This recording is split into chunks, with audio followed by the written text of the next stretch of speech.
Hello and welcome to Dice Punks, a tabletop role-playing podcast where we focus on playing full campaigns in less well-known systems. This week, the Frontispiece Four and their accomplices try to get out of Goliath HQ with everyone, rescued and rescuer alike, alive and whole.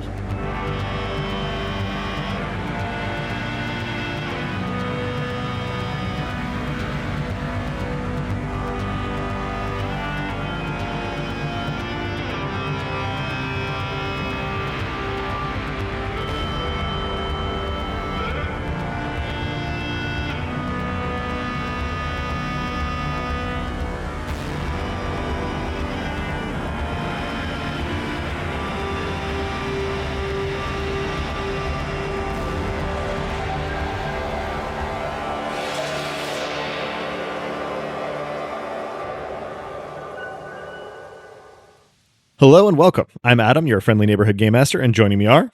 Hello, I'm Drew, and I'll be playing Hecate, the crownless king crab of crime. Hi, I'm Robin, and I won't be performing any stunts myself. I'll leave that to Cal Armitage. I'm Dez, and I'll be playing Matchstick, who has assumed control. Hello, I'm Nick, and I'll be playing Ing, an Australia-ish reformed murder droid. Not reformed-ish, but Australia-ish. Okay. To say it started to verge into one of those t-shirts that they advertise on Facebook that's like 40 words of like increasingly specific description of oneself. I'm an Australia-ish reformed murder bot who barbecues pork but not beef and like etc. And only goes to the dentist every 3 years, or in like 4 fonts. Back on Grand Cross and back in the 5th top and prison floor of the Goliath private security building headquarters, we are about to rejoin the action in progress for a third session. But in order to do that, we'll need to get it recapped. This time, that's going to come from Cato, crime names, Hecate. So, there was a firefight with Goliath at the end of the hall. Cal and Ing were crossing back and forth in the middle of a hallway. Ing was scoping out the contents of those prison cells, one human, brown hair, seemingly asleep, and also Sammy Chang. Anyway, Cal coordinated targets and ammo with Tama, and then headed to the other side, performed a sort of a pincer motion. I was distracted from basically all of this, as well as a whole bunch of other things, because I was endlessly grappling with a goon. Anyway, that came to something like an end when Matchstick delivered a kick to the goon's head that was extremely helpful, and I probably would have been fine without it, but we'll never know now. Meanwhile, Law Zero was induction laddering up to the blown-out window and attacking Goliath. Piper hits the bricks with the seemingly on purpose, hopefully not literally, maybe literally, but hopefully with some degree of mitigating factor as far as the bricks getting hit. Anyway, the goon was finally subdued and zip-tied. Reichard mostly recovered. Tama made it to the elevator where I gave some first aid. Tama, somewhere in here, had been concussed, which was news to me, but, Anyway, Matchstick continued to hackety-hack, pretty good at that. The alarm was stifled, and the stairs remained inaccessible for a while. There was a data trove as yet unexamined. Sonic warfare was waged below, and K&B was on messaging, such as it was. Looks like the info war was already in full swing, and here the fight began to go against Goliath at the end of the hallway. Cal arrests the pincerer's progress, whereupon another bomb drone blew out the window to take down all sort of, one degree or another, and things basically remained not entirely chaotic, but also not entirely under control.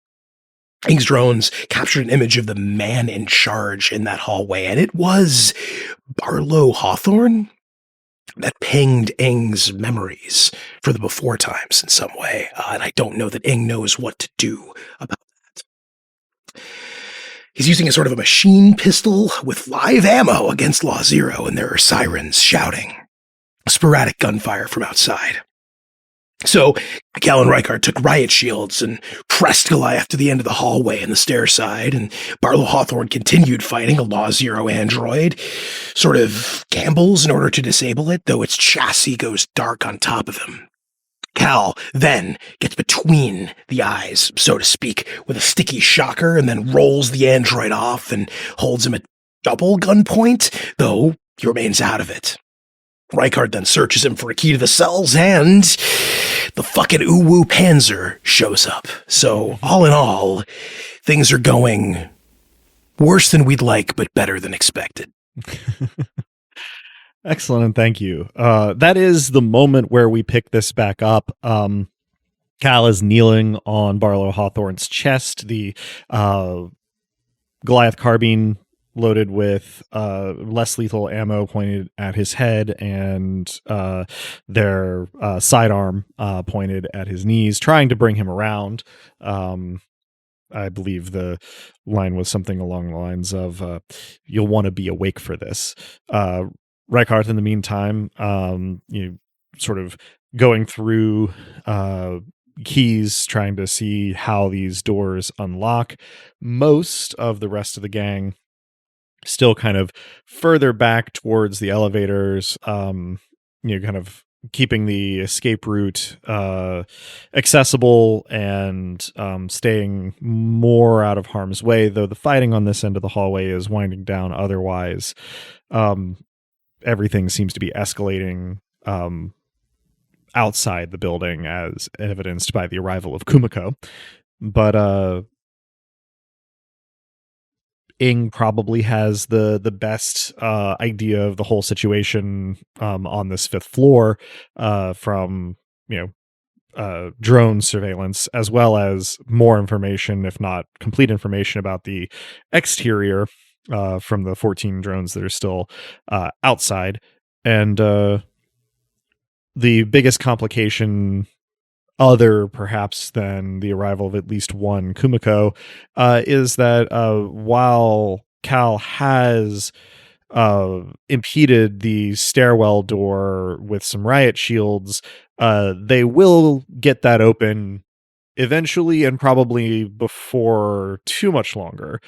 So there's a bit of a ticking clock before however many Goliath personnel are on floors 2, 3, and 4 come to be on floor 5 with you.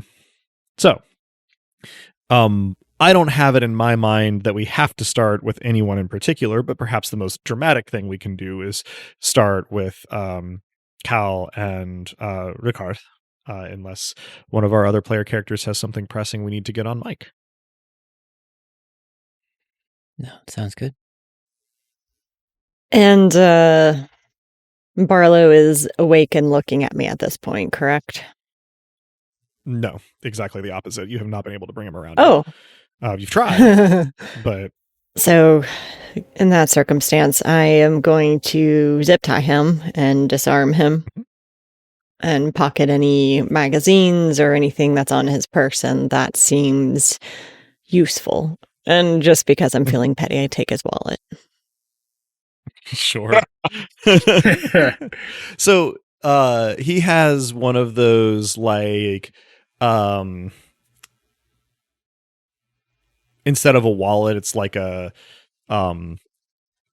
metal alloy billfold that has like a bottle opener and like some like measuring marks. It's sort of like outdoorsman sort of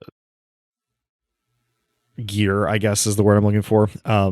It's one of these sort of billfolds made out of metal that's like outdoorsman gear. It's got his like cards and currency in it. He also has like a walkie-talkie, old-fashioned by the standards of Grand Cross, but reliable. His phone, 2 more magazines for the machine pistol, which is on the ground near him, and like a Leatherman style multi-tool in a pouch on his belt. I absolutely take that because men and their Leathermans. Exactly. It's was probably part of my description last time, but his attire is a sort of like short sleeve polo shirt with like a Goliath like logo on the left breast, tucked in to sort of like tactical cargo pants with like a woven belt that he's got various pouches on. So you relieve him of all such things. Rickarth already has the keys and zip tie him up. By the time you are done doing this, the remaining Law Zero androids will have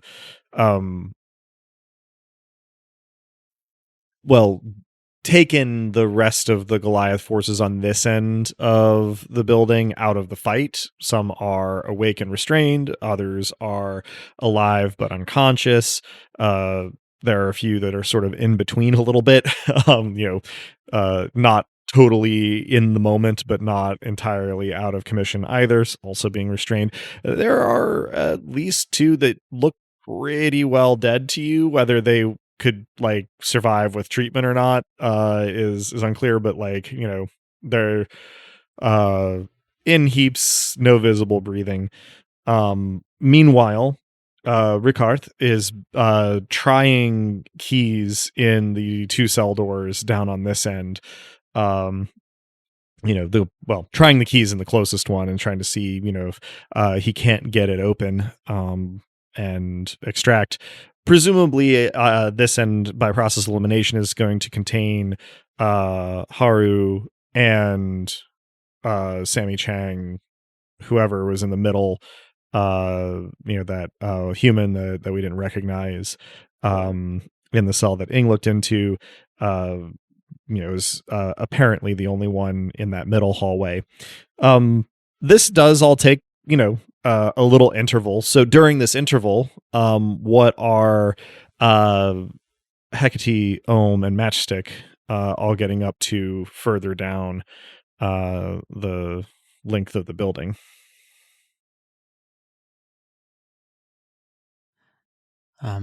Well, I'll just make sure that Law Zero knows that there are prisoners and that Sammy Chang is here to, set them free if they can before we skedaddle. And then if there's, still time before things go even more haywire, I will head towards Cal down the hall. Yeah, so Law Zero is here because you alerted Joseph Chapek to Sammy Chang being imprisoned. You give them, hey, it seems to be, down there, just establish kind of some communication. You had sent, asynchronous communication in Joseph Chapek's direction previously during this, feels wrong to call it an infiltration, but raid, I guess. But everything has been unfolding pretty quickly. It's taken us a long time to narrate verbally through it, but it hasn't actually been that long since the beginning of session before last. So there's still lag time in getting the reply there. Hecate, Matchstick, anything in particular you using the interval cure for? Are there any systems I haven't yet fucked with? Nothing that seems useful. I pointed out last time at a certain point that like you had command of the printers. You could update or roll back software. Like, there's not a lot that you could do that you haven't done that there would be much of a point to. I guess you could have all the printers print out like offensive ASCII art or something. Oh no, the printers just start printing out black pages to completely deplete the ink. You monster. Ink, who controls the printers, controls the universe. Ink is among the most dollars per weight of any substance that fucking exists. And fuck them. But also, I roll back every device that I am connected to that is related to this corporation or any corporation it touches that I can access Okay. to a version that has a myriad of like known and by this point patched 0-day exploits, and then do my best to like prevent further updates to the devices. All right. Well, given the variety of things that, this process could be applied to, I'm going to essentially assume that you're kind of fiddling with that until you tell me you're, doing something else, because it, Yeah, if anything like that can affect the combat or can affect sure. the like access of information comes up, then let me know and I will switch tasks. But until then, Figured. I'm just kind of fucking around while in the middle of a firefight. Yeah. And whenever it is that you switch off of this particular approach is, gonna indicate how much time you spent on it, which is going to indicate how much you actually got done, and to what. Hecate. Do you need me to roll anything or nah? All right, now. Yeah, I don't think we're in any immediate danger of anyone sneaking up on Matchstick while they do what they're doing. I think my primary thing is making sure Tama isn't going to pass out while concussed, which I believe was relatively well in hand when we left off last time, but sort of probably requires some amount of constant attention.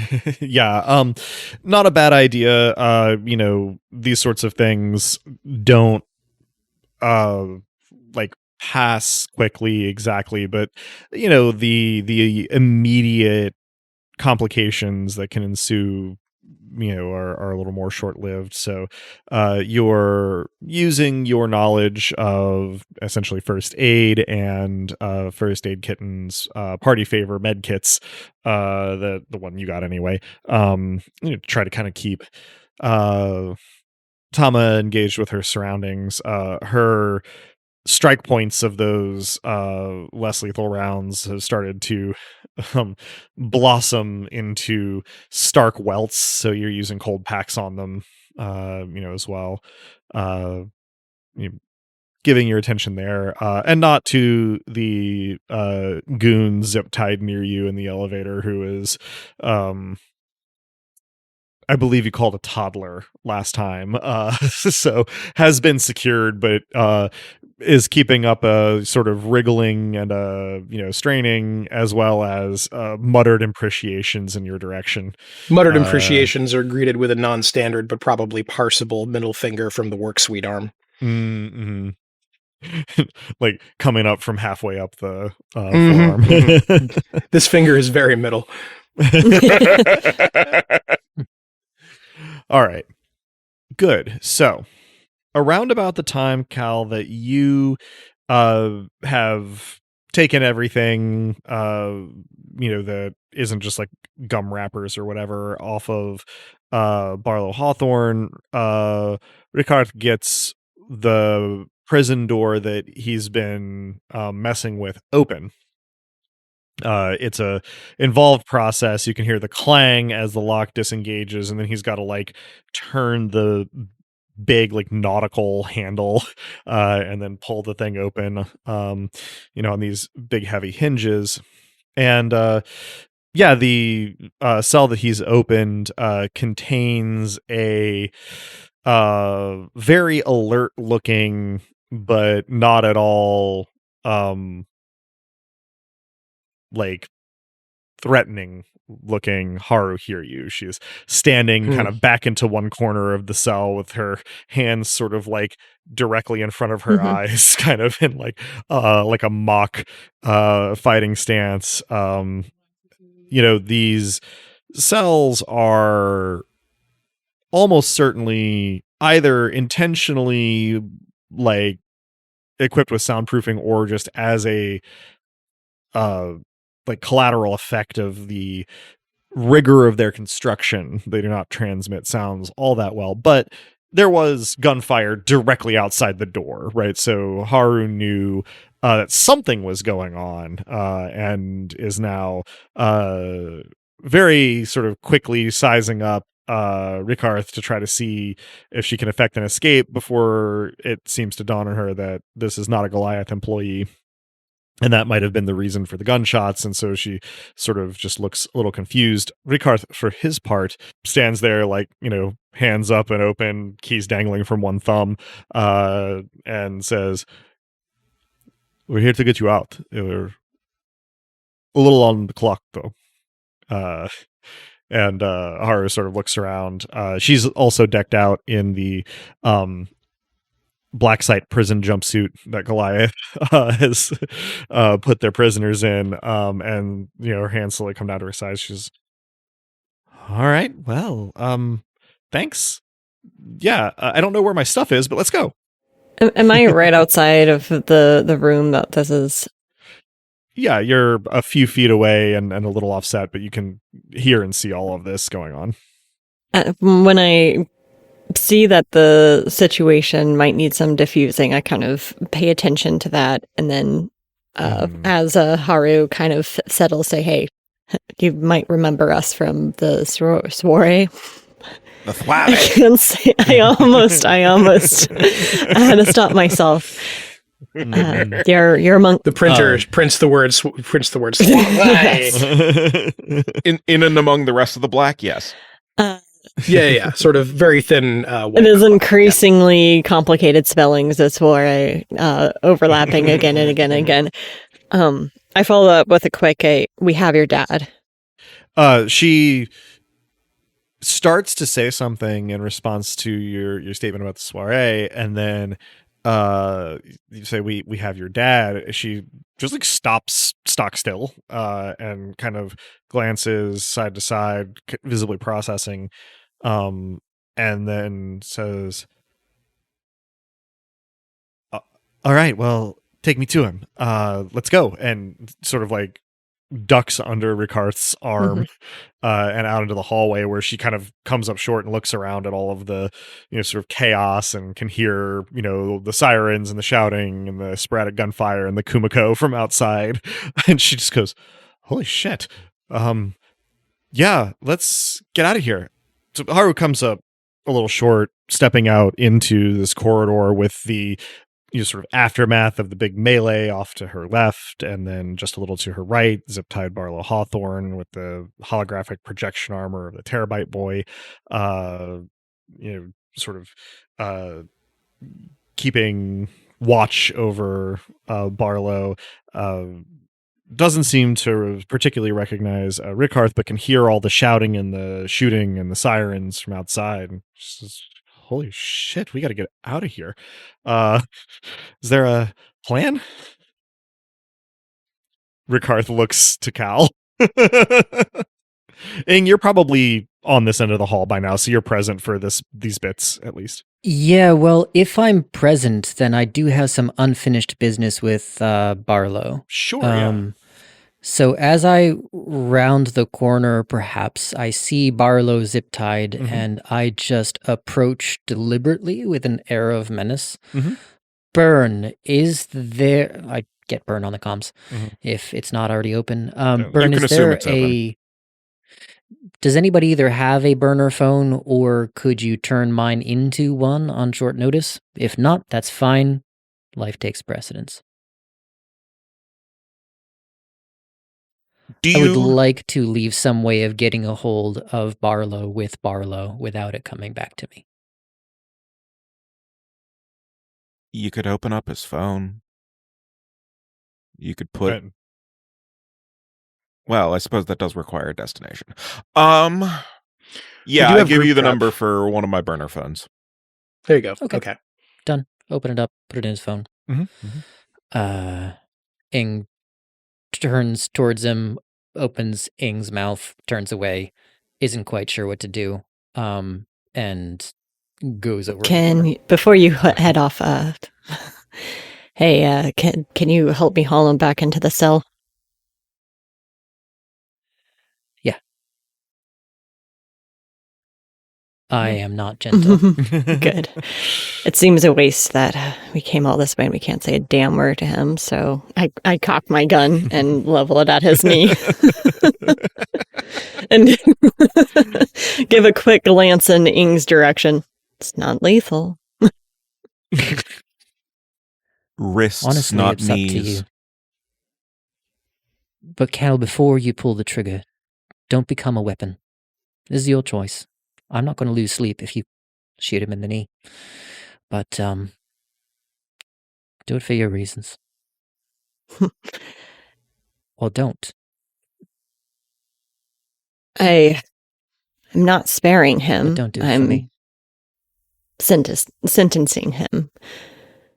Because, I don't have to take his life to know his is ruined.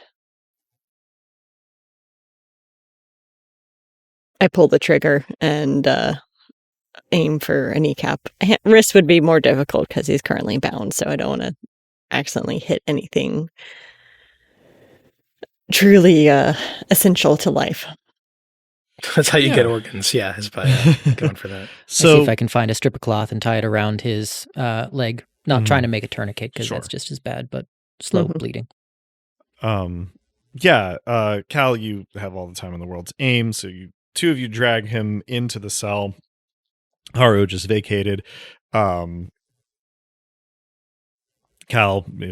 again, very loud environment in which to do this, but you blast one of his kneecaps. And you tie the strip of cloth here. When you hit him, his whole body jerks and he kind of goes, "Whoa," but he doesn't come around.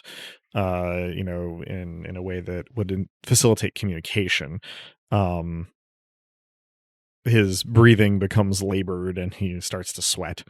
In the meantime, Ricard has gone over to the other cell and unlocked it and is actually talking, in a slightly perfunctory fashion because of the hurry, about to one of the Law Zero androids about Sammy Cheng, who has evidently been powered down in this cell.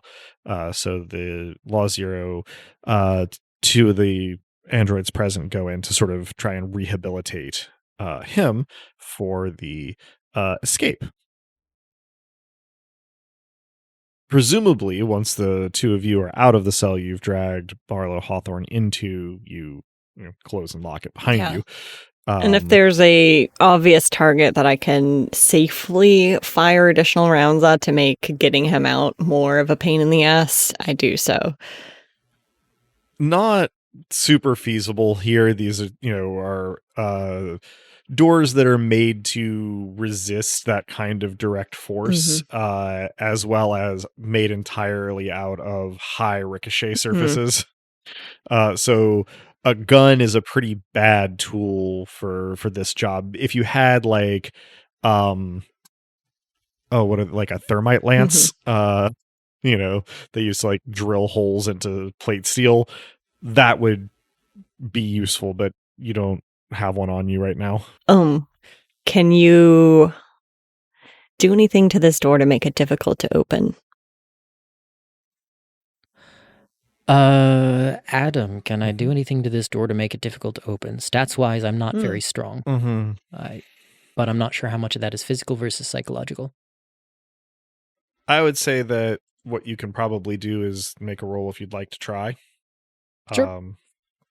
It is sturdy, so that's going to be just, hard to do, but not impossible. 2d6, your tough is 0, so you just roll them flat. It's for 7. Okay. You size up this door and it is sturdy, and you're also, only have half the metal hands you used to have. But you can kind of brace yourself against it, and you manage to bend some of the components that move in a way that, will probably necessitate similar use of fulcrums, to undo, to make it more accessible. All right, I think that's about as good as I can do. Thanks. Hey, Rickarth, don't forget that there's another cell that's occupied on the other hallway. Oh, yeah. Let me go see to that. Yes, and he jogs in that direction. Haru is kind of looking around with increasing nervousness, but has sort of spotted, down the hall where the elevator is, and sees activity there, and so has started to move in that direction.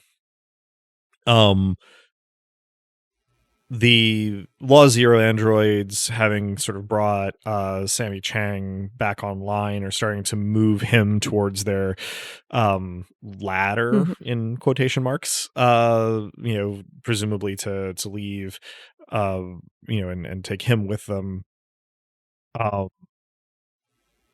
So now it's, y'all and Haru having to get out of this building, and probably pretty quick. It sounds like the base of the Law Zero, ascending rig, it is itself a little bit of like a pitched battle at this point. So I do, as they pass, give a appreciative nod and word of thanks to the Law Zero folks. The one with sort of some now pretty badly dinged up bird details on its chassis is sort of dragging the disabled one that Barlow managed to take out down the hallway, but looks up and says, "This was intense action. You acquitted yourselves well. Hopefully we will work together again."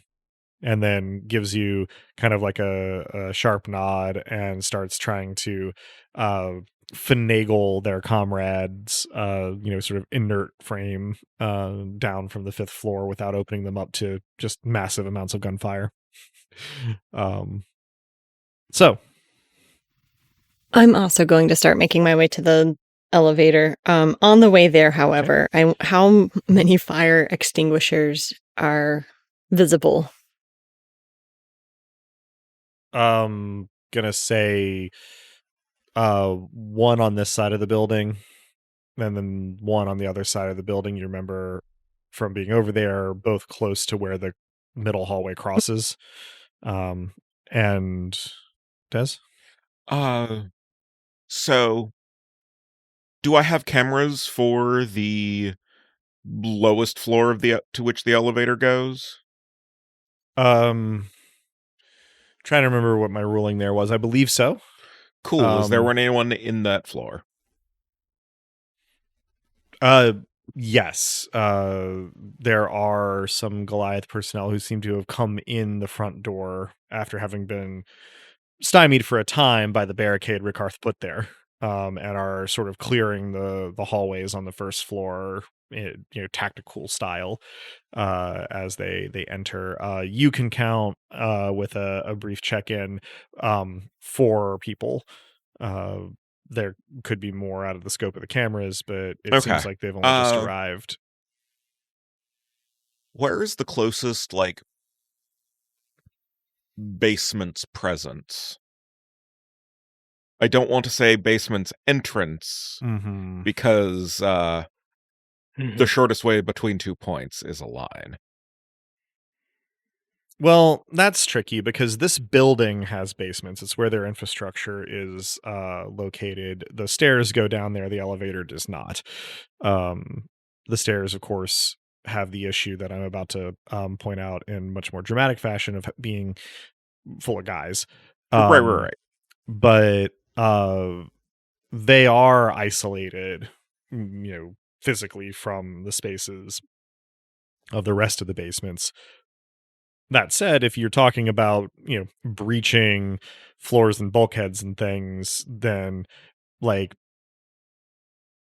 you presumably could make a hole into other parts of basements, but this is also the wrong end of the station for like you to be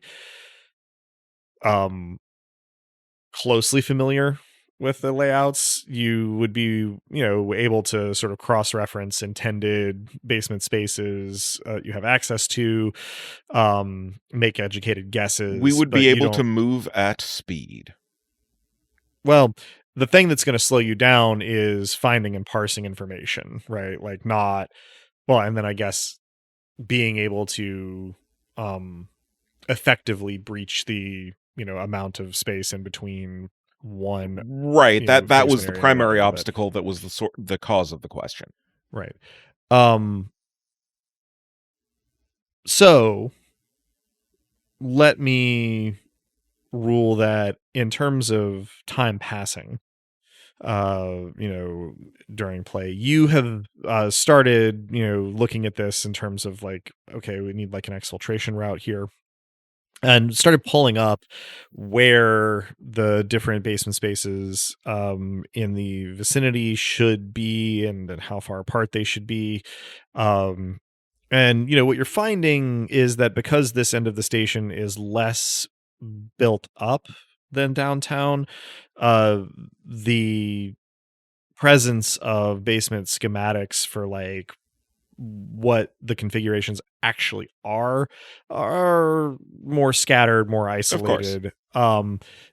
There should be from the basements of this building one other facility's basement that seems like it might lead either with some encouraging or already on its own into a larger basement space that you could then move through. So having identified where that's going to be, should you get into the basement of this Goliath building, that primarily then leaves the issue of being able to breach the space Get there in from between here, that has been filled. Unfortunately, while you are perusing that schematic, everybody on this floor hears a small breaching charge go off and the stairwell door on the 5th floor blow open from the other side of the building. Time has run out. Goliath is now on this floor. Could I have grabbed the fire extinguishers in that time? We gotta... Yeah, I interrupted that bit mid-flow. Sorry about that. Sure, Robbie. I was trying to keep things roughly contemporaneous because of the like ticking clock.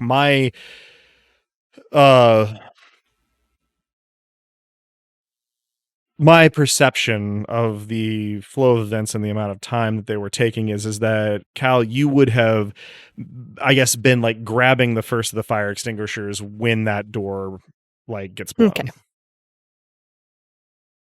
Do I have time for a reaction? I guess it depends on what it is. I am going to spray some of the fire extinguisher on the ground so that they can't kind of come down the middle hallway without encountering it, and then I'm going to throw and shoot it. Okay. In their direction. Yeah. So yeah, you give a spray, toss it, shoot at it. Go ahead and roll for that shot. Okay. Gun go pew pew. So that, and will I be still rolling with the advantage and the fire extinguisher is not really a cop, just because it's in a security building. So I think advantage does not apply here. 6 and a 1 plus, I think that would still be 6. Well, no, hold on. It's a quick, 5. so 5. So yeah. So 12. Okay. Yeah. You toss this thing down the hall and you basically sort of fire a quick controlled burst at it. Not like a burst fire, but a couple of semi-automatic shots from your sidearm.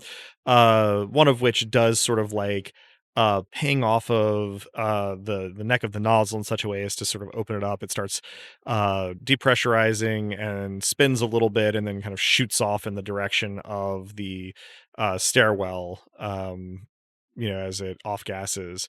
And you don't hang around to try and see effects beyond that because everybody is now trucking to the elevator who is not already there, unless I suppose someone needs to interject something that they're going to do other than that. I'm going to try to grab the window and bring it with us so that it's a shield in the front of the elevator.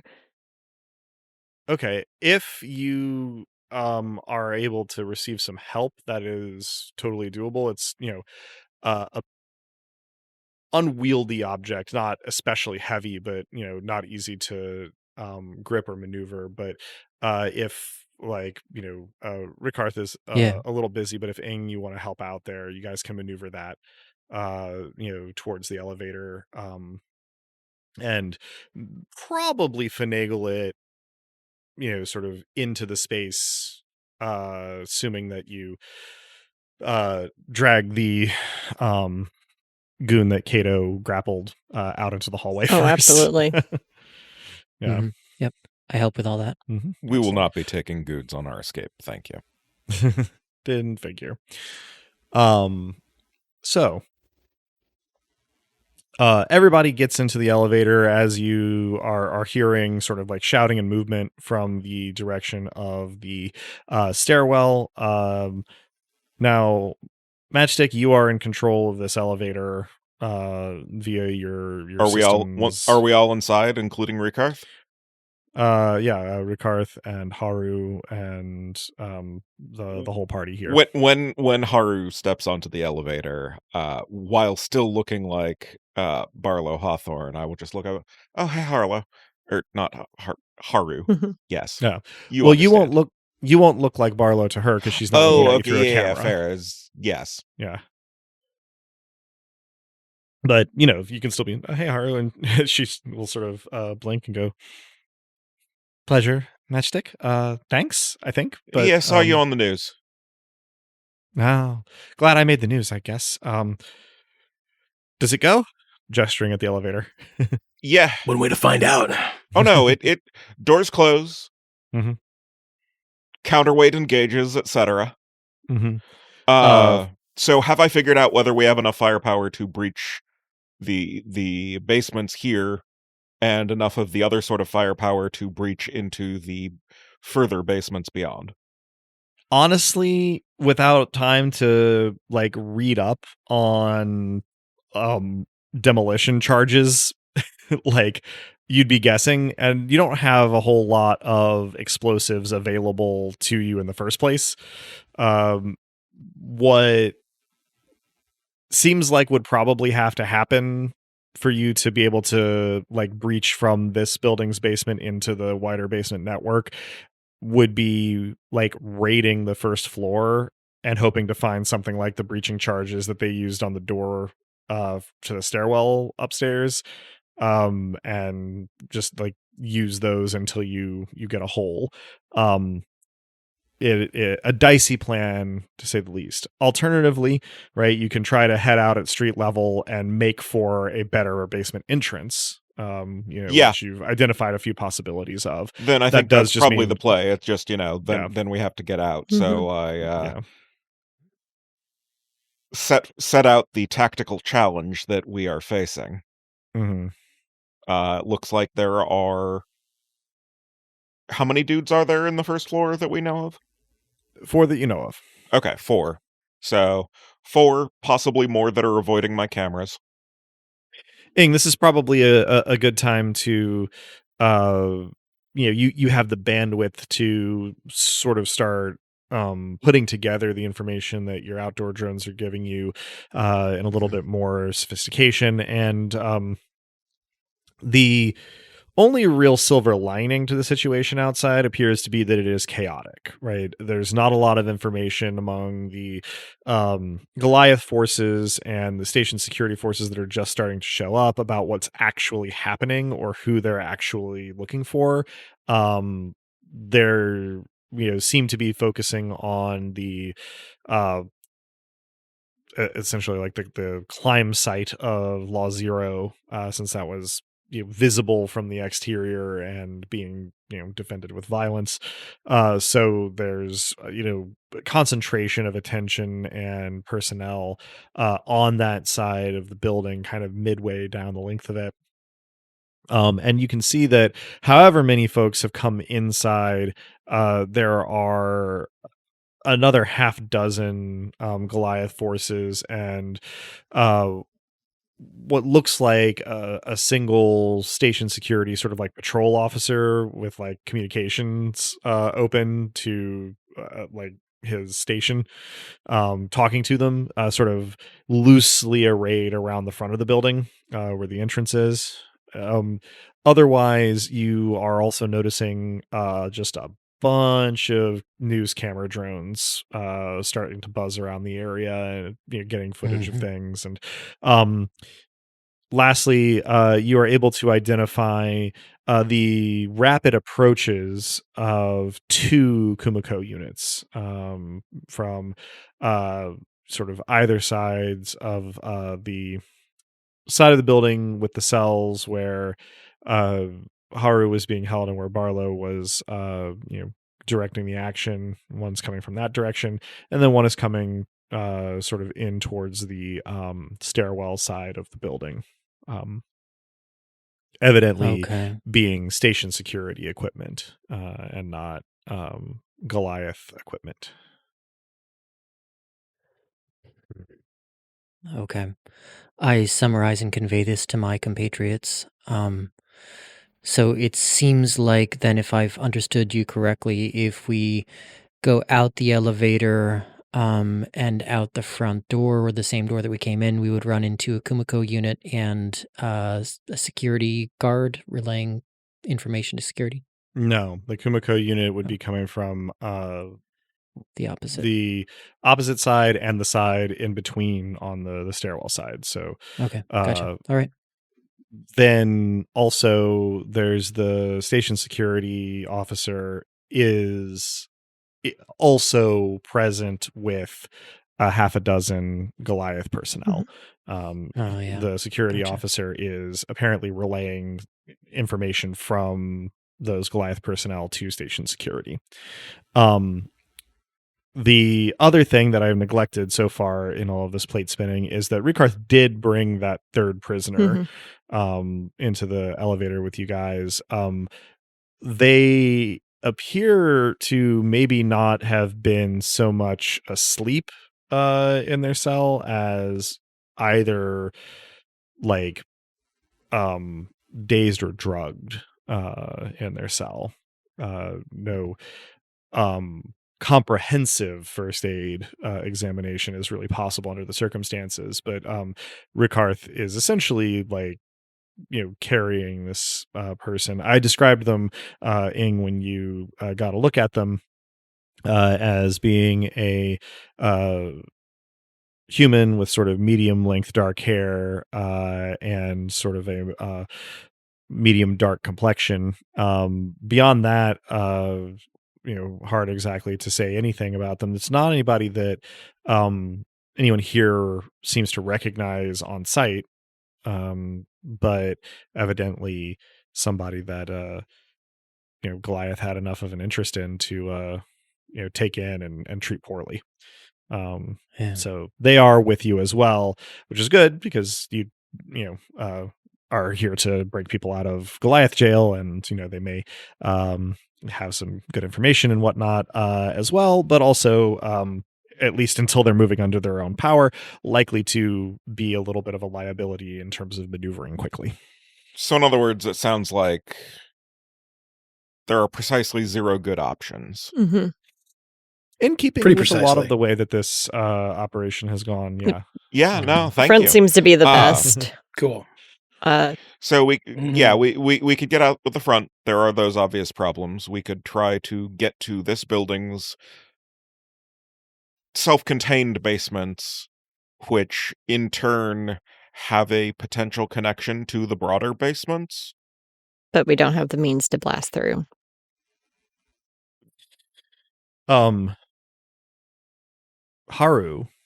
will speak up there and say, I don't want to sound like I think that should be our first go-to, but we might be able to use some of the infrastructure down there to create an exit. It's where all of the HVAC is, as well as I think some of the electrical components. So I don't know enough about demolition to be certain, but maybe some of those could be encouraged to I mean, we're already probably facing terrorism charges if we get caught, so, what's a little actual that? She chuckles nervously, unsure about whether to take you seriously or that you might be joking. Haru has suggested that you may be able to use some of the infrastructure in the basements to blow your way out of the basement, as it were. Ing has provided information about the surroundings of the building that are relevant to escaping through the front door. Other ideas certainly can be forthcoming, but regardless, there isn't a whole lot of time until this elevator reaches the first floor, and then whether you're going for the front door or for the stairs down into the basement, you probably have a fight on your hands. With, of course, Haru, a concussed Tama, and that third prisoner who is still insensate.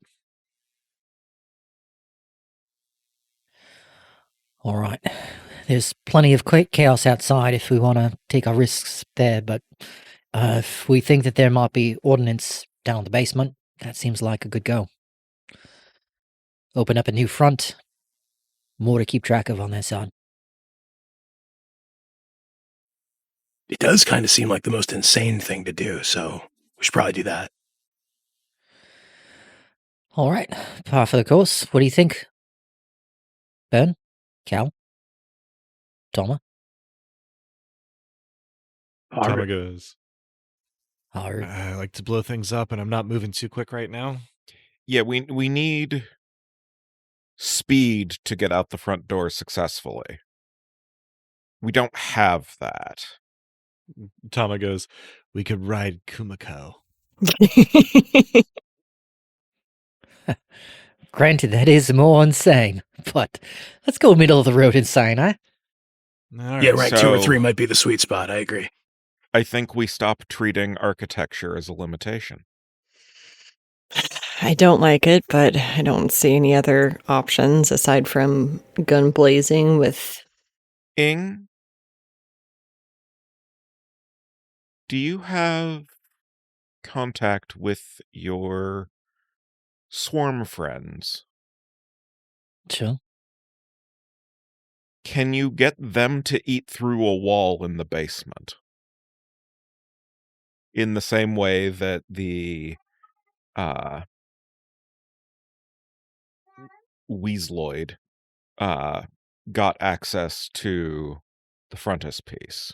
None of the drones that Ing has contact with or has had contact with this campaign have that suite of abilities. The kit bashes are a whole, separate thing. Do you have access to any drones that have cutters? I'm afraid not. I mean, the squirrel drones, given enough time, maybe, but not time that we've got. Our other option is to layer a distraction and try to clear a path on the outside with the drones.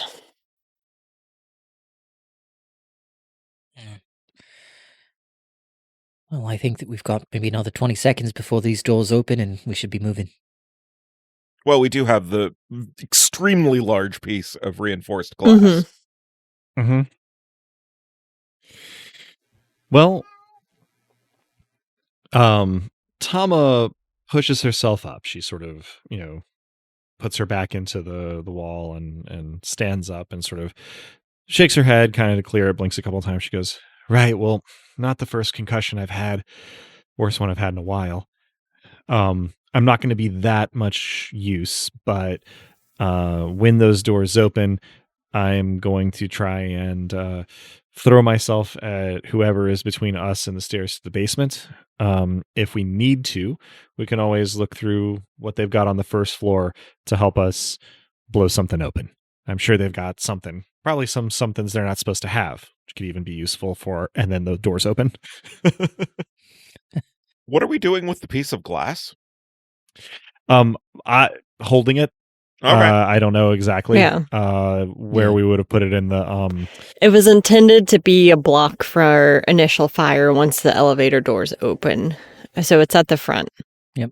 The doors open and she's kind of a little over to one side, kind of peering through. Most everybody else is kind of behind the pane. There's not a lot of cover for the number of people. You could be just off to either side of where the doors open, but otherwise you're in view. Now, we established when we were on our way up that the elevator is off to one side. The stairs are kind of in a direct line down the middle corridor from the reception area to the stairs, right? It's like that hallway. And then the elevator is off a little bit down the hall, which is why the stairs and the elevator are on other opposite sides of the 5th floor. But this means that the doors, when they open, sort of like, just reveal across the hallway. But, you can almost immediately hear somebody shouting from not that far towards the stairwell, "Hey, elevator! Who's that? Identify yourselves!" I look at Ing expectantly. This probably should have come up before, but can I mimic voices or no? I don't have any reason to believe that that's something that you typically can do. I think that hardware-wise, you could probably play a recording. Mm-hmm. But that feels like the sort of thing that just by virtue of being an android, you don't necessarily have access to. As much sense as it might make in the abstract, we would want something like that to be on the character sheet, I think. Yeah. All right. Goliath. How about you? Yeah, get you to roll for me there. That would be 2d6 plus cool, which is 2. 11. 11. Okay, let me make a roll for this guy here.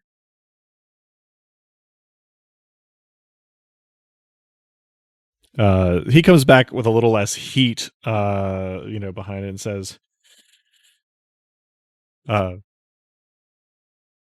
"What's your badge number?" Do I remember any badge numbers of the people that we've encountered? Or did I steal Barlow's? You did steal Barlow's. I pass that to Ing. Right.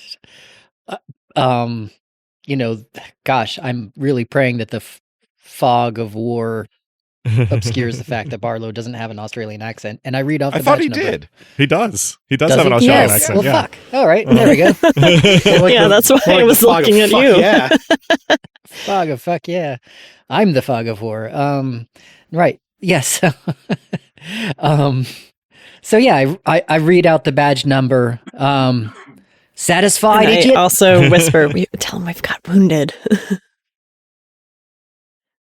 Yeah, I got winged, but me and some boys are securing the basement here.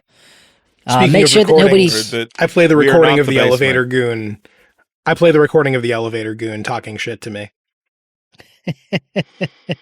Just a little low in the background, so it's clear we have wounded and they're not happy. Mm-hmm. Yeah. In the meantime, spread out from here and make sure nobody disturbs us. Got to reestablish a base of operations here.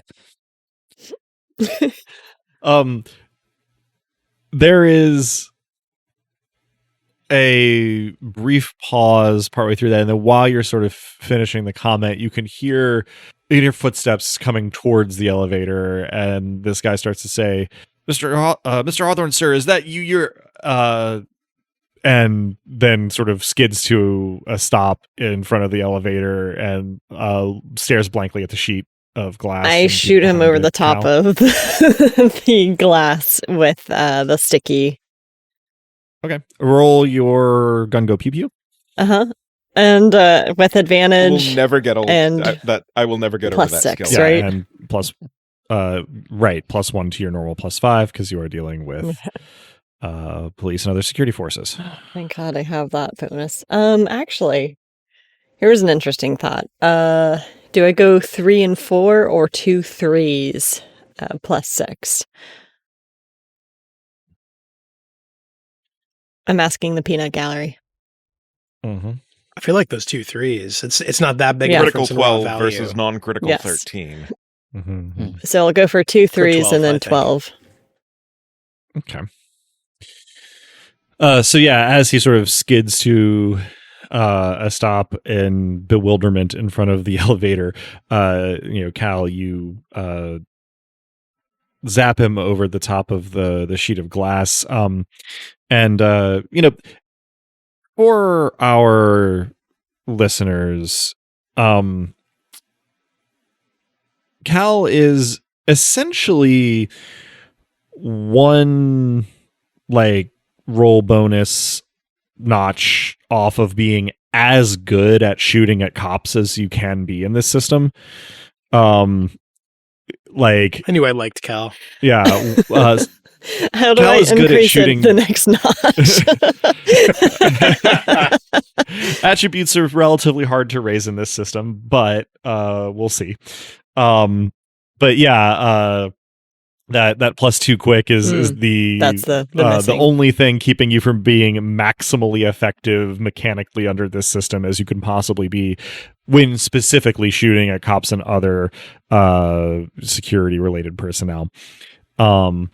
So you are essentially like waiting for this from the moment you hear this guy start to move, and as he comes in, you tag him sort of like have a little bit of a low angle, so like the bottom of his chin sort of between that and his neck, and he goes, "You son of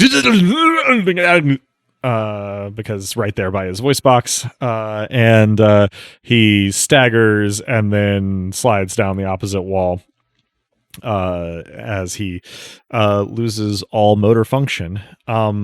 This does seem likely to grab attention, but nobody else seems to be especially close by. And Burn, what you can see from the camera feed on this floor does show that they are like currently looking through individual storage rooms here on the first floor. So they're gonna have to like exit the rooms they're in and then come down the hall and around the corner to get to where you are, provided they did in fact hear all that, which may not be the case for everybody on this floor.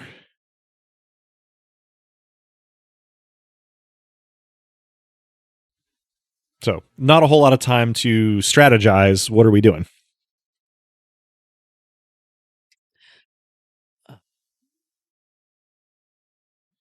Yeah, I guess find the door to the basement. And you know where the stairs and- are. They're out of the Yeah. elevator to the right, down to the other end of the hallway, which is sort of where the turn in the hall is.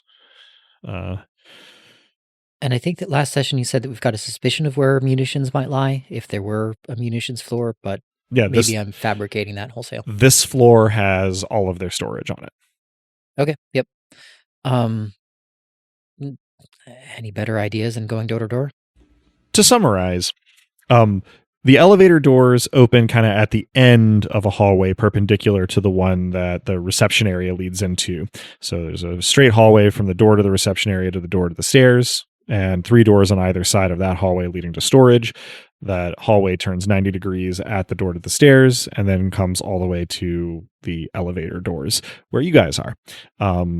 Burn, you can see that entry hallway and at least the doors to those rooms from your camera. A little bit of a slice of the hallway leading to the elevator.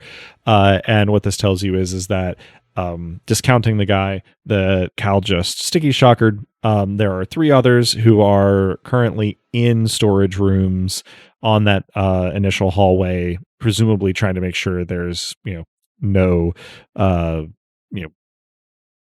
problems, no issues, no enemies in those areas before they declare the first floor secure. So with all that in mind, not a whole lot of time to strategize or talk amongst yourselves. What are our actions for getting to the stairs safely? I convey the present locations of the other baddies. Okay. I use my mobile drone interface to tell my friends, please go find me some explosives and bring them back if you can. Stay safe. They fan out. Yeah. I move the window and then gesture for everyone to make haste towards the basement. I'll try to be the first one out with my riot shield, kind of taking up point on that corner looking down the hallway until everyone gets safely into the stairwell. Okay. Rikarth is still sort of supporting and carrying along that third prisoner. Haru's moving under her own power. Tama is a little sluggish, but moving under her own power as well. I'm giving her more help than she probably wants to accept. Yeah. Perfectly fair.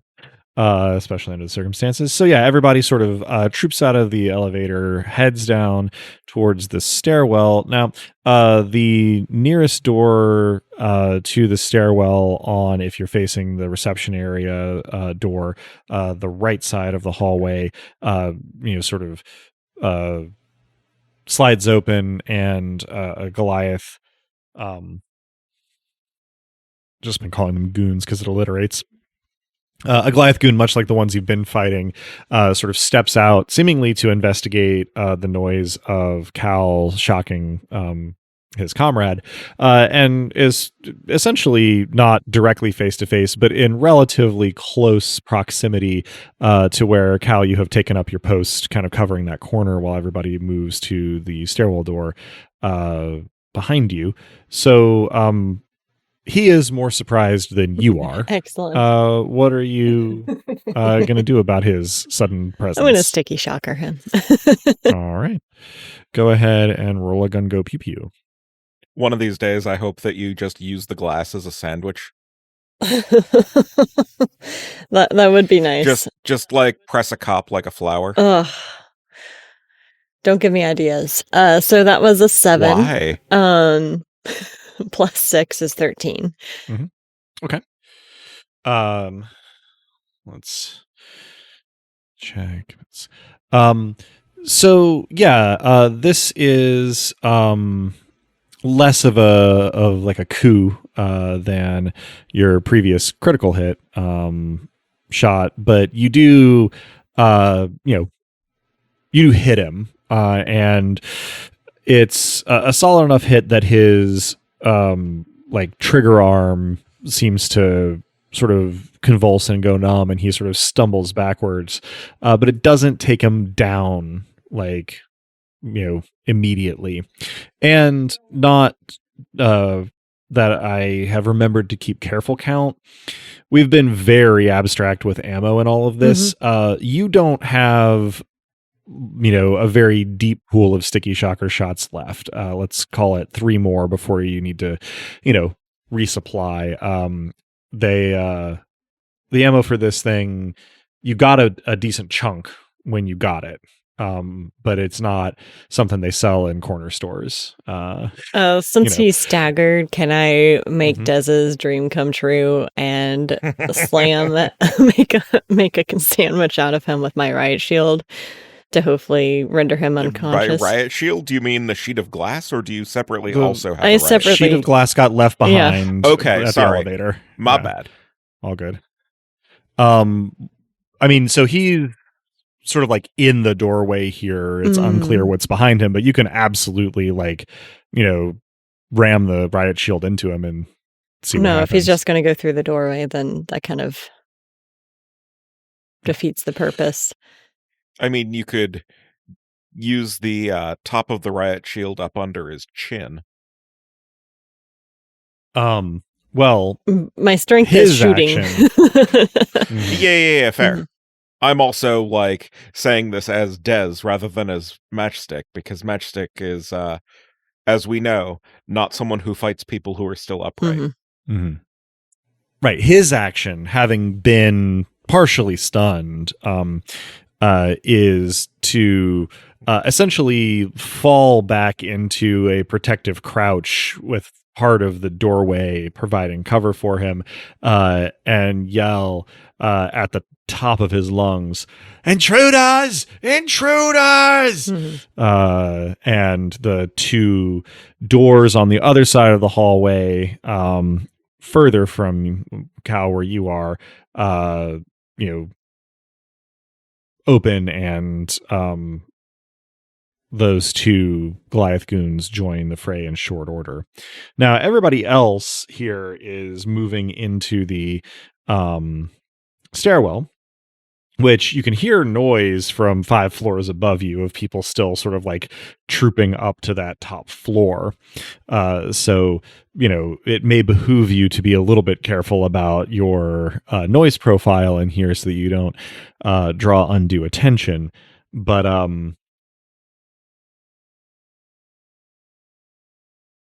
yeah, I think unless anybody particularly wants to contribute to the combat in the hallway where Cal's kind of playing rear guard, then we are just kind of moving into the stairwell and heading down to the basement. Now, Ing, didn't have you roll this right then, but if you could give me a robotics plus clever, so it is a 2d6 plus 6 for you. 7 plus 6 is 13. Yeah. So these Goliath goons having been alerted is in and of itself not great, but it does put their attention on you all, meaning that your drone's pretty much ignored, which is great because they can start zipping around and clambering through these storage rooms. And these are relatively large rooms with not a whole lot of maneuvering space. You imagine they must have a relatively orderly kind of catalog. When you go to look for something, the computer tells you, precisely where it is. That is not something that you or your drones have immediate access to. If you had an afternoon, then you could put your head together with Matchstick and certainly locate everything fairly precisely. But they do start to observe the patterns in the organization. So with a little time, they'll be able to tell if there's going to be something that blows up here, as well as where it might be found. So, Cal, you've got partially out of commission Goliath goon in the doorway, sort of ahead and to your right. And then you've got 2 more that are on their way out of the 2 further doors from you on your left. How are you approaching this situation? Do I have any internal data on how long? Well, I don't want to leave the guy closest to me capacitated. And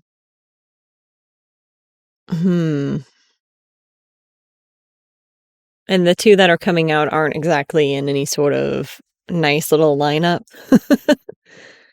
I mean, they are going to be more or less in a vertical. You could draw a straight line between you and the 2 of them that would be more or less a parallel line to the hallway that they're in. They're not arranging themselves that way, but they're coming out close to the same time from rooms in a straight hallway that are aligned with each other on the side that you're sort of taking cover behind. So they are going to be in a line briefly. Excellent. At the very least. I am going to try to take advantage of that by firing off the carbine with non-lethal ammunition and a short burst. The goal is to just take them out at the knees again, while they're kind of shocked and coming out. Right. And so what were you going to say, Adam? No, you go ahead. Also putting out for the record that, these rolls are with advantage, Nick. Not saying that this one is a good one for your skill, but...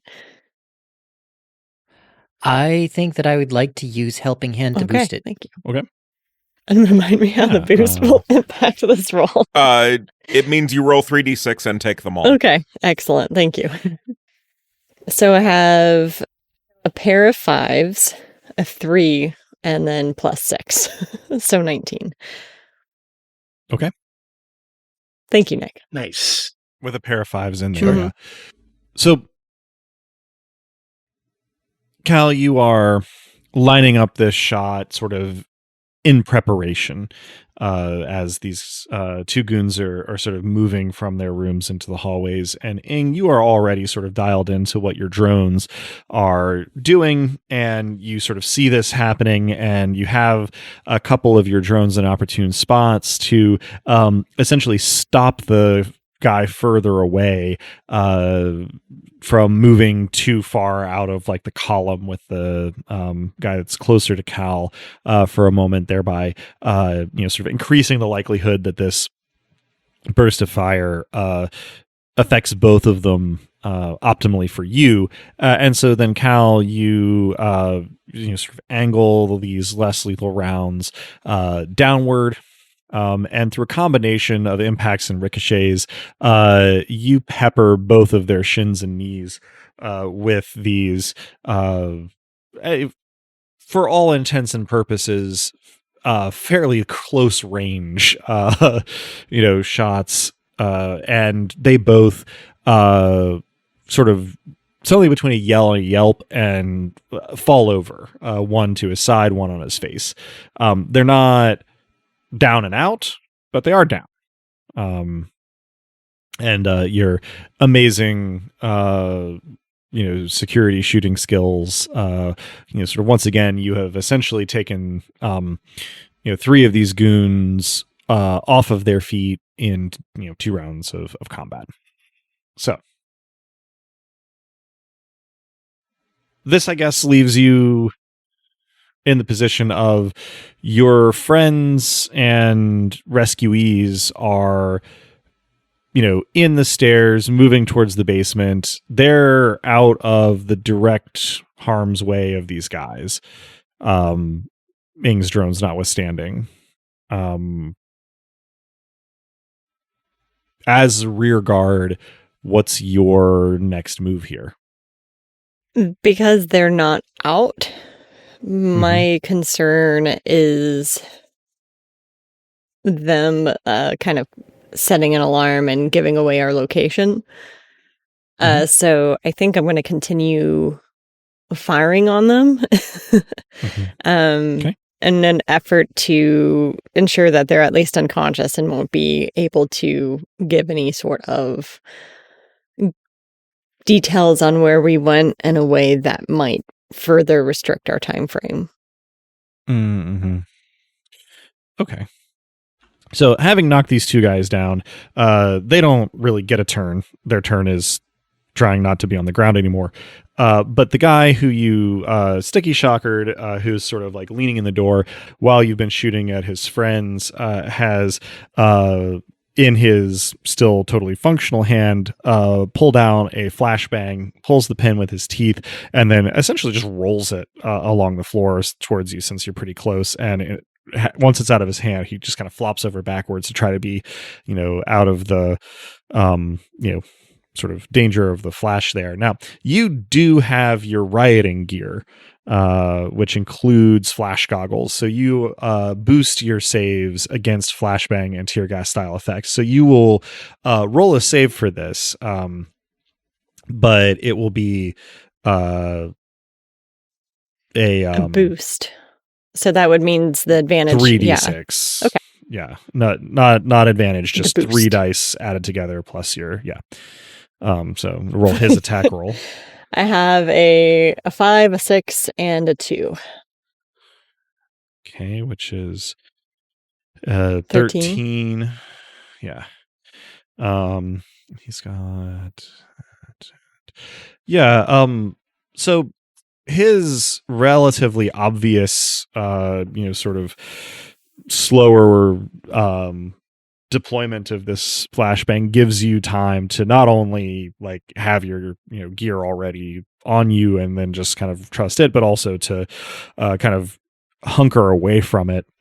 And so it is loud and it is bright and it's not pleasant, but it doesn't meaningfully impair you beyond just your ears are ringing, which has been the case for a while, quite a lot, in these last couple of sessions.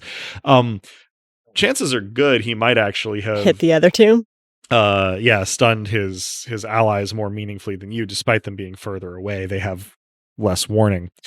And he also, essentially rolled himself over prone to, avoid flashbanging himself.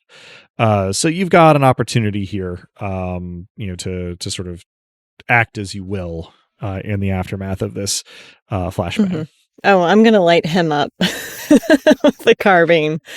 Okay. Not even aiming to...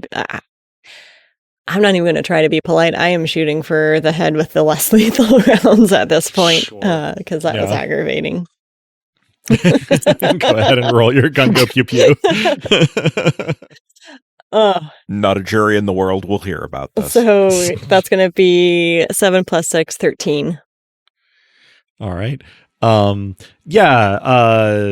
You land all 3 rounds between collarbone and hairline on one side of him, and he kind of flops a little bit. You can hear his comrades down the hall swearing loudly as they start to clamber to their feet. Do I see any more flashbangs on his belt? There's a tear gas grenade. Excellent. I'm going, if I can, since they're still getting to their feet, I'm going to steal that and then throw it down the end of the hall at them. Mm-hmm. I will turn their weapons against them. Grace the listeners with this little bit from the rule book under the heading grenades. It says, look, I'll level with you. If you are at the point where you're the one tossing tear gas grenades, it's time to question some of your choices. Anyway, here are grenades. I mean, it's Cal we're talking about, so yes, this all stands true. So, with that in mind, make an attack roll. This one is going to be quick, which is +2, and I'm trying to see if any of your specialties are going to apply, really. I mean, nothing seems to be exceptionally apropos. Yeah, corporate security.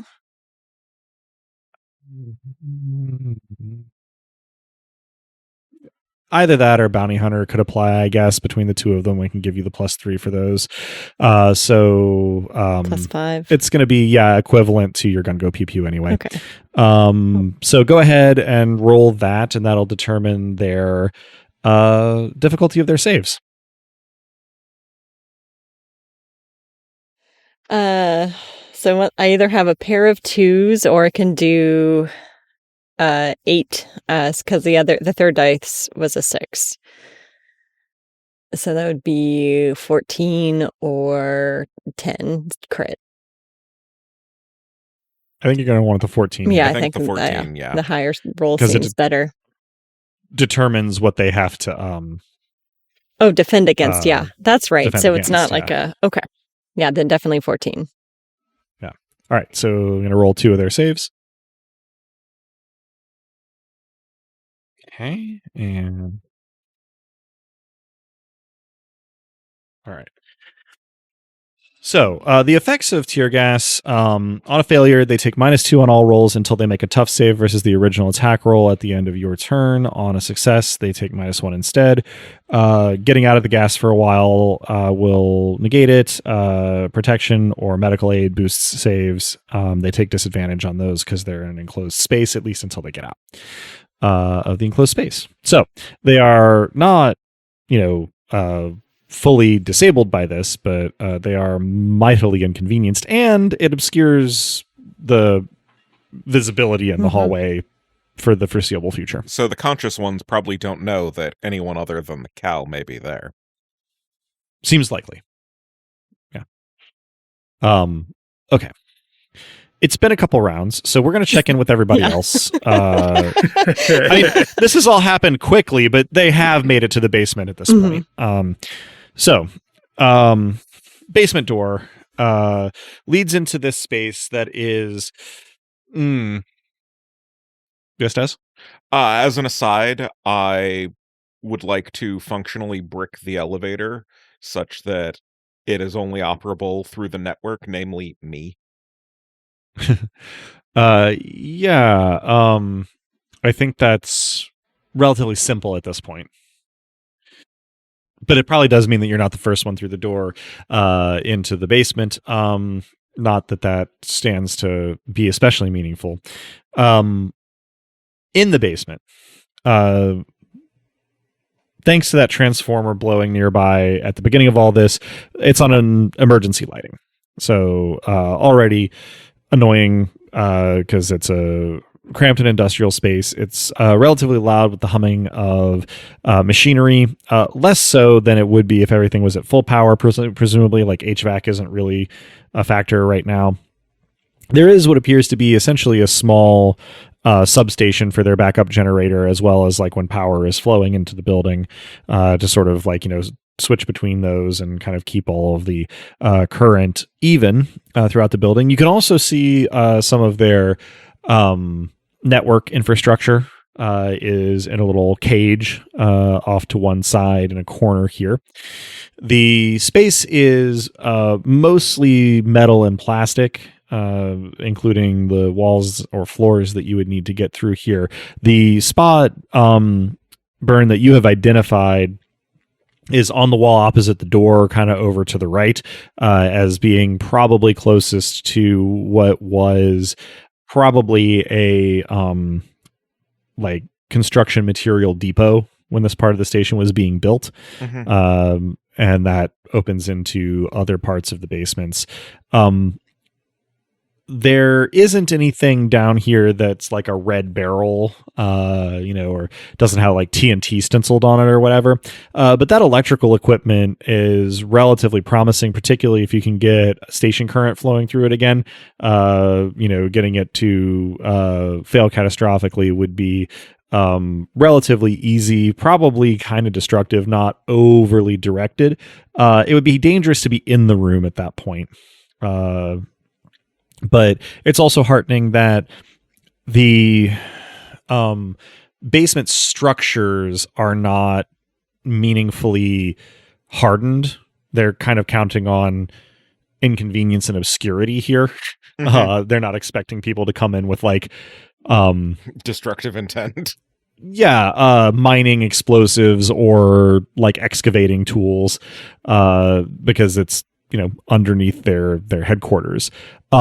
Before we get to anything else in the basements, I'm going to make a roll here for Ing's drones, as well as the vagaries of fate in what they find when and how useful it is. So,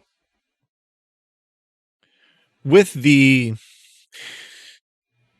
ongoing altercation between Cal and the Goliath goons in the hallway, your drones have been able to kind of zip around fairly well, unmolested. And there are enough of them that you have 2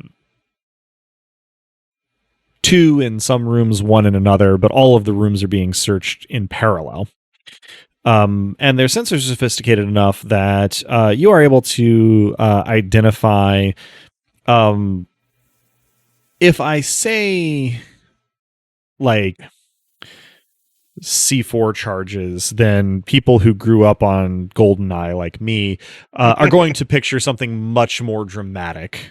Because what you actually, your drones have come across does use RDX, the explosive in C4. It's a high velocity, very stable explosive that must be set off with a detonator. Fortunately, your drones find that it's not like Goliath is stockpiling high explosives for building scale demolition or like anti-tank combat. What they have are breaching charges, these little shaped charges that you can put on strategic points of a door in order to make it no longer keep you out. And so these things are not stored with the detonators live, but they're designed that you can take one off the shelf, put it into, your tactical, like storage, and then get it assembled pretty quickly, right? You put the charge, prime the detonator, move back to a safe distance, and then let it go. There isn't an endless stack of these things, and your drones couldn't carry an endless stack of them. But it seems like their whole stock runs to 10. And you do have 10 drones, and each one can carry a breaching charge. So this seems relatively promising, if very likely to draw attention. Yeah, absolutely. But I do, ask the drones to follow through and grab one each if they can. And hi-ho, hi-ho. Little It's off to and bombs off we to go. the basement. Yes. breaching charge brigade. Mhm. So and your I informed drones. those in the basement that we've got some presents incoming. Excellent. You, your drones pull, these charges off the shelf and start, zipping them back in your direction, through a cloud of tear gas, just to complete the picture there. So, before we jump back to Cal's ongoing schooling of these Goliath goons that I hopefully have not just jinxed through expressed overconfidence. Cato, anything in particular that you're doing having arrived in the basement? In addition to continuing to care for Tama, I am following up with the Fixer Network, who I had been talking to during prep, and only my nearest and dearest, because obviously it's not great for everyone to know where we are or even where I am, but letting those who we truly trust know that a distraction in roughly the area would not be unwelcome right about now. Sure. You start seeing, who maybe could do a little something there. I actually am going to get a roll from you here because this is a pretty big ask at this point. So I think that usually this kind of thing is going to be a cool roll, which you wouldn't get a bonus on, except that you have the criminal origin, which allows you to take +1 on social rolls when dealing with criminal acts, people, and things. So it'll be a 2d6 plus 1 for that, and I think criminal underworld is going to apply here. 2d6 plus 4 total. That's a 9 plus 4 is 13. Okay. You do get a lot, relatively short order of apologetic sorry mans, and variations thereon. Because you are essentially asking them to, go into an ongoing act of domestic terrorism, and abet it. But you do get a couple of, see what I can do's as well, right? It doesn't appear to be out of any lack of desire to help in most people's case. Let's zip back up to Cal real quick. So the two goons who have been tear gassed, you can't see very well because of the tear gas. They can't see you very well. You can hear coughing and other sounds of chemical weapon distress. But those sounds also alert you to the fact that they're still not unconscious. Yeah. They're still not down and out. So I am going to fire the carbine again. I'm going to re-up my munitions from the gentleman that has also loaned me the tear gas grenade. Right. Yeah. And fire in the direction of their coughing. Okay. This will probably be my last time firing in their direction. With the lower visibility, it's not going to be as clear exactly where I'm going. And it also, I imagine I see this small parade of drones carrying explosives heading in that direction. So someone's got to assist with that. So yeah, I'm going to fire in their direction using the sounds of their coughs. Sure. We are going to give you disadvantage because of low visibility on that. That is going to be offset by your advantage, so you just won't get advantage or disadvantage. Okay. You'll still get your +1, though, from the other cop and security related skills. So go ahead and roll that at 2d6 plus 6. Yeah. Ooh, that is just a 9. Okay. You hear forceful swearing. You're not sure if that's a sign that you hit something or just a sign that they don't like being shot at. But you hear that either way. And the parade of drones continues. Can I jerry-rig my friend to essentially secure his carbine rifle and then zip tie it so it fires, essentially empties a magazine while I make my escape towards the basement? So you are attempting to put the carbine on the unconscious goon in such a way that it just empties the magazine in their direction? Put the goon on top of the carbine to stabilize it, and then it quickly pull zip ties so it affixes the trigger in the firing position. Okay. It's going to create a mess, so I'm going to be doing this partially from around the corner. Sure. It's awkward, but I don't think that sounds like anything you can't do. Yeah. I guess that whether it ends up having been more trouble than it was worth or not depends entirely on the outcomes of some ricochets that you won't be in a good position to see. Yep. But you can do it. So about the time that a couple of seconds of loud rattling shots sort of ring out from the first floor hallway, and Cal, sort of ducks through the stairwell door and down to the basement door. The drones have started to arrive with the breaching charges, and Kato, you have received a standard email from Bronwy that has neither subject nor message contents.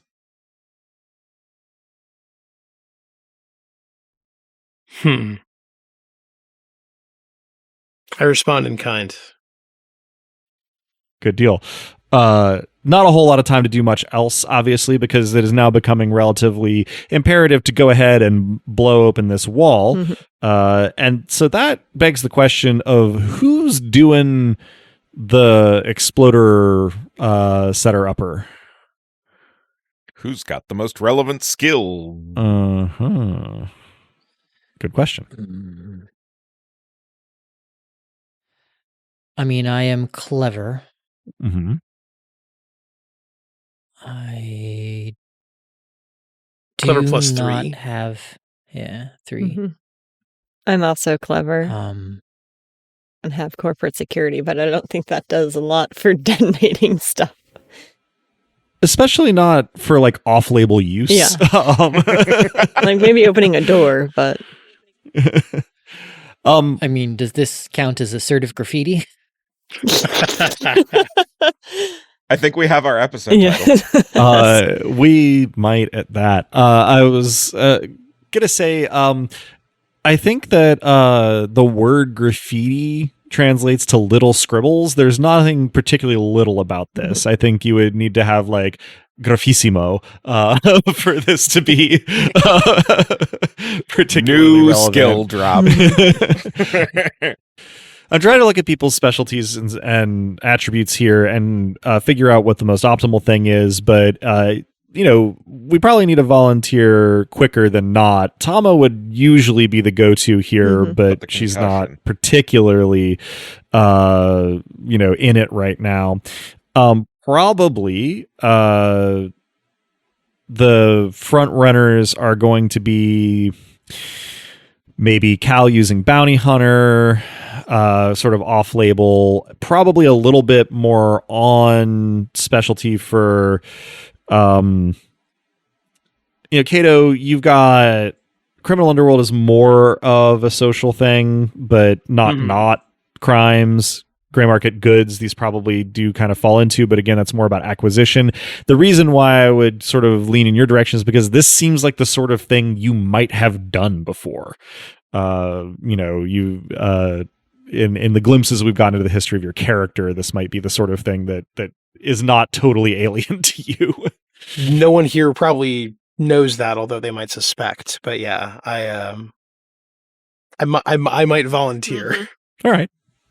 I mean, somebody's got to, and relatively quickly. So, you can roll clever, which is 2, and regardless of what specialty we pick, it's going to be a 3. So that's going to be 2d6 plus 5. I am going to ask you to roll with disadvantage, since any use of this is going to be kind of off-label. So that's 3d6, take the lowest 2, yeah? Correct, yeah, and then add 5. Okay. So that is 2 5s and a 2, so 7 plus 5, yeah. All right. So, relevant question. Pretty much your discretion here, I think, because, your guys are moving in a hurry. Cal's kind of ducking into the basement while you're setting this up. You have 10 of these charges to work with. Is it your intention to hold on to any of these? Save one for a rainy day, try to do it in stages? Or are you just like, we got to get out of here. We got to get out of here now and use all 10, and I would caution against using all of them, because if all else fails, we can apply one to the generator after we've opened up the wall. And wasn't there like a secondary basement that we have to break into? Well, this is the basement that we're in. The basements are beyond the wall. Oh, okay. So we just have one wall to get through. Yeah. You will have no good intel on what the wider basement layout beyond roughly the block that you're on is like, because the available information is spottier than it is in downtown.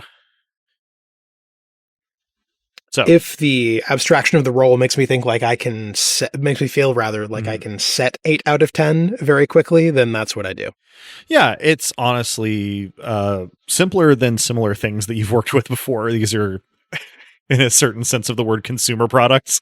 They are meant to be used by non-experts, essentially. And so you set 8, keep 2, and then I get that look on my face like when someone who's cooked a whole lot chops an onion. It's automatic. So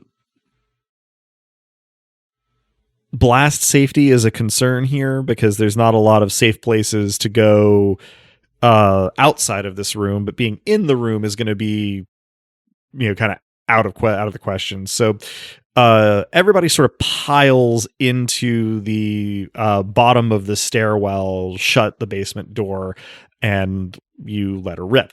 They are shape charges, so the primary explosion is not going to be dangerous unless you're right on top of them, but it's in a cramped space with a lot of potential for collateral damage or shrapnel. So and of course everybody wants to be able to hear once you're out of this. So everybody sort of crouches in the bottom of the stairwell. You can hear activity up at the top. It seems like they're starting to fan out into the stairwell, and time is of the essence. So you trigger the boom, and compared to the bomb drones upstairs, it's a smaller explosion, but it's the same sharp crack. They aren't quite entirely in sync. It's a sort of very rapid fire, kind of explosion. Like if you have a string of firecrackers, each the size of a cat, and there's a little bit of a like tremor through the whole thing. You also hear for a moment after the blast, metal and plastic pinging around the space, but hurrying as soon as you're sure it's relatively safe, you get that door back open and you look at your handiwork as sort of the thin smoke of these kinds of explosions clears and the dust starts to settle. And sure enough, you have a just navigable hole. Ing and Rickarth are probably going to, get some scrapes going through it. But a little ways off the floor, you can call it 4 or 5 inches off the floor, that you can be crawled through into the space beyond, which does not appear to have any working lighting in it, which may work to your advantage, but keeps you from seeing much, of the space beyond. That said, time being of the essence, I believe it was also discussed, setting the shaped charges on the generators such that we do significant structural damage to the building once we're a little ways away. Using it as a escape cover, I don't think could come up in so many words, but certainly that can be done. Yeah. It will be another roll for setting another set of charges. Sure. It'll probably mean that Cato and Cal are the last ones out of the basement. Yes. I'm also going to work on barricading the basement door and easier now that the explosion has gone off, because you can essentially take some of the machinery off of its mountings with a hard shove. So Cal, you're working on that. Cato, 2d6 plus 5 with disadvantage. Gotcha. I'm putting 1 die in jail real quick. All right, here we go. Also, this is the most immersive session I've ever had, because when you described the initial explosion, the fireworks started up again here. So I've just been hearing explosions this entire time. Incredible. For the record, that's a 5 and 2 4s. I don't have the option to take the 2 4s for the crit, so that is 9 plus 5 is 14. But would you? No, you have to take the 2 4s. You would have to take because 5 is higher.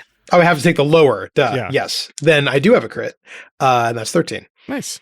Yeah. So, you're not an municipal electrician, but you know enough about these kinds of systems to identify some things that really probably shouldn't be explosively disrupted and place some shaped charges directly on them. I will explosively disrupt them. And, having gotten the practice run with those 8 initial charges, you are more confident this time, in your installation of these. It goes quickly. You hear a very loud crashing, clanging bang as Cal puts the wreckage of an HVAC pump directly in front of the basement door. And, I guess there's probably a moment, if I have a good read on the characters, where Cato and Cal stare at each other, each kind of expecting the other one to move out of the room first, ahead of the other. In the end, without particular discussion, it becomes clear that Cato, you're going to have more trouble getting through this aperture, and so it does not make sense for you to bring up the rear and everybody have to wait on you while your hindquarters stick Pooh Bear-like out into the basement. As this is unfolding, you likely hear me trying to laugh quietly, but considering that I'm half deaf right now, it is not at all subtle. Yeah. You do make it through. It takes a little bit of finagling, just because, you have some very rigid parts that don't compress easily. You may hear over some comms. Oh, bother. In the meantime, Cal, you at first are hearing some sort of like clanking noises, and then you're realizing that the when you hear the first detonation, the Goliath goons above like your bottom level in the stairwell are dropping flashbangs from the upper landings into the lower parts of the stairwell. They're probably about to head down. They're trying to make sure that whoever's down there is disoriented as can be. So it is good that Cato clears the little tunnel you guys have made, and you are able to follow through. And just in case our plan with the generator falls apart when I'm done laughing at Cato attempting to go through the tunnel, I find a box or something that I can easily slide in front of the tunnel once I'm through it.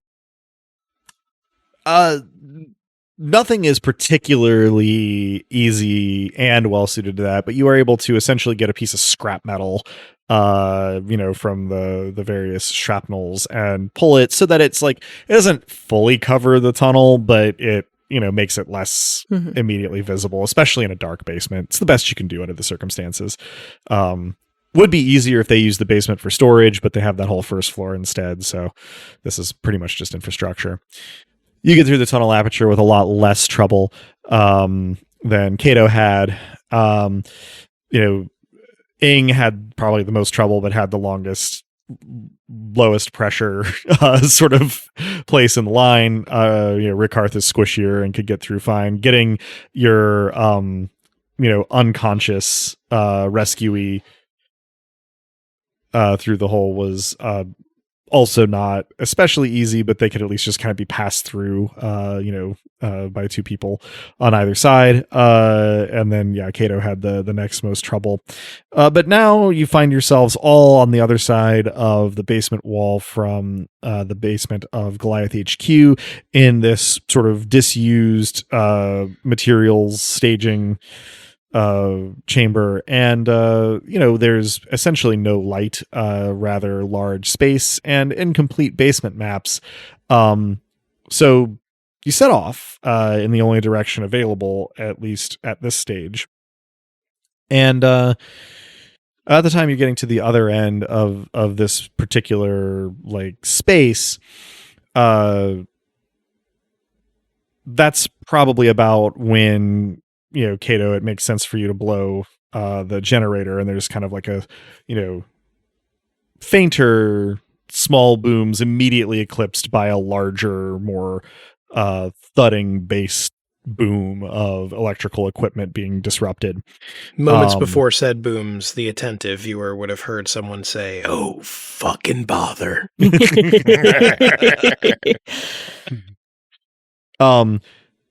That seems to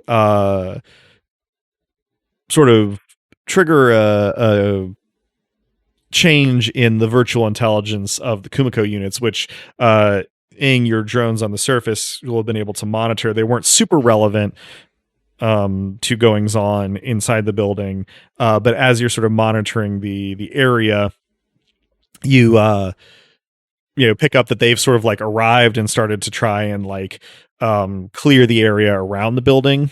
It looks like Law Zero managed to affect their escape for the most part. They abandoned their equipment rather than try to escape with it. But they are, essentially a decent little way into a fighting retreat away from the building and probably going to ground relatively soon. But the explosion in the basement seems to trigger the virtual intelligences and the Kumiko units away from chasing the androids and toward like investigating the premises and attempting to do like scanner sweeps, monitoring of exits, accounting for of individuals present. this does sort of trip some of the routines for your drones to keep them from being overly affected by counter surveillance, and so they fall back a fair ways, and so you still have some information but less detailed from the outside. And anything above ground in this area is going to be pretty dangerous until those Kumiko units are off the field, especially now that they're in essentially post-up mode. Third thing is, as the boom from the explosions fades and you move into sort of the corridor transit from this chamber you found yourselves in, and start trying to find a way out to safety of these basements. Cato, you get a relatively terse text message from Bronwy, following up presumably on this blank email thing from earlier. And it just reads, IMX at Frontispiece, signage, can't stay.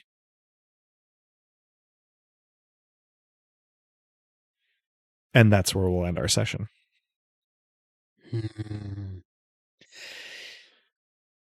So,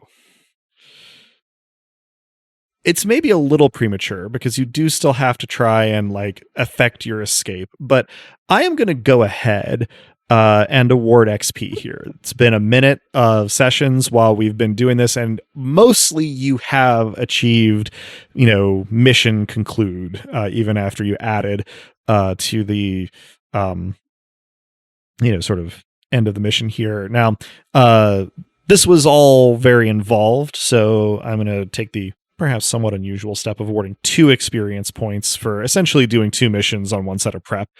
And I also completed a personal goal.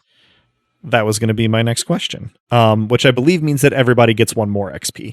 So total of 3. Meaning a level. Correct. For all present. So at this point, I think that means that when you decide to level up Cato and Ing, you'll be able to essentially take 2 levels at once.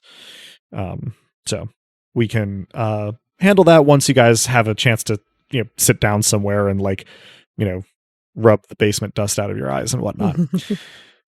But unless there's anything else in the wrap up here, that'll conclude this session of Dice Punks. Thank you for joining us. I hope our players and listeners enjoyed it as much as I did, and that you'll all join us again next time. If you're hearing us now, then you probably know where to listen to this, but we can be found almost any place one can listen to podcasts, as well as on the wider web at dicepunks.com, and on Tumblr and Blue Sky as at Dicepunks. With that, I think we're ready to say farewell, so say goodbye to the kind folks back on Earth, players. Thanks for listening. You're allowed to make fun of your friends a bit when they look like Winnie the Pooh, and your friends who look like Winnie the Pooh are allowed to blow things up. Thank you for listening. You are allowed to make fun of your friends when they look like Winnie the Pooh after you have provided a lot of schooling for the enemies that would have shot them. Thanks for listening, folks. And sometimes after you blow up someone else's headquarters, you may have to burn your own. Thanks for listening, folks. And now that the podcast has come to a conclusion, your ear holes are now available for other activities. Well, thank you for those. And as the poet once said, and I'm begging you to be my escape. Beloved listeners, thank you for tuning in. Stick around through the admin stuff for a Cato log. The music in this episode, Augment or Die, is by Emerson, Boatwright, and our very own bookmonger, Drew. Check out their other work at the link in the show notes. Editing and our rad new cover art was done by Joanne, who's appeared on the podcast now and again. Check out her work around the internet, where she goes by Anything Sews. Site design and graphics for dicepunks.com or by the Revenant Robin. Hardwired Island is by Paul Machevic, Freya Erlingsdottir, and Minerva McJonda. You can find Hardwired Island at etten.itch.io/hardwired island. Links to the system and authors can be found on the Punk or More section of our website, dicepunks.com. Thanks so much for listening. If you liked what you heard, that's reward enough on its own, but if you're so inclined, you can help us out by rating and reviewing us wherever you listen to us, telling your friends who you think would like us to give us a listen, and even by heading over to our Patreon at patreon.com/dicepunks. We have fun rewards available to backers, including a patron-only Discord and access to the Dice Peaks After Show for episodes 1.1 and following. Regardless, we hope you'll tune in again, and until then, remember, subtlety is for cowards.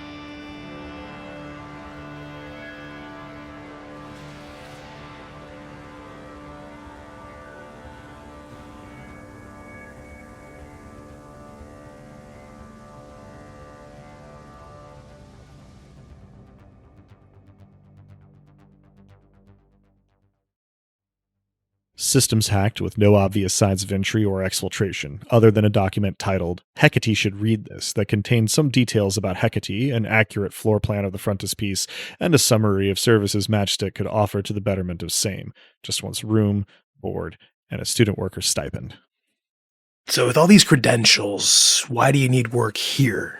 No one's believed my credentials so far. Given your mode of seeking employment, I can't imagine why. But this shows that you in particular could use someone of my talents. Anyone could. Well, anyone doing anything worth doing. And are you? Am I... Doing anything worth doing? Around here? Always. Which means? Which means, yeah, your credentials are surprisingly convincing on reflection. Is that an offer of employment? It is, with a condition. Just the one. Someone of my talents does not generally accept employers' conditions. I get that impression, and I respect it, but just the one. All right, I'm listening. I get another impression, namely that something bad is behind you. Fewer steps behind than is probably preferable. I should go, I think. No, hold on. I'm not asking you to tell me what's coming, not least because I know you wouldn't tell me if I asked. Which makes it more than a little unclear why you're bringing this supposed thing up in the first place. Because the one and only condition of your employment is that when that thing shows up, whatever it is, none of my business if it even exists, you'll give me the chance to help. As opposed to? Disappearing. Taking your talents and your credentials elsewhere. And leaving you with the trouble. Leaving. Not being able to leave seems like another condition, and one I obviously can't accept. You can leave, just don't disappear. That's the condition. You have one condition, and it has absolutely nothing to do with OPSEC? Like I said, we could use someone of your talents around here.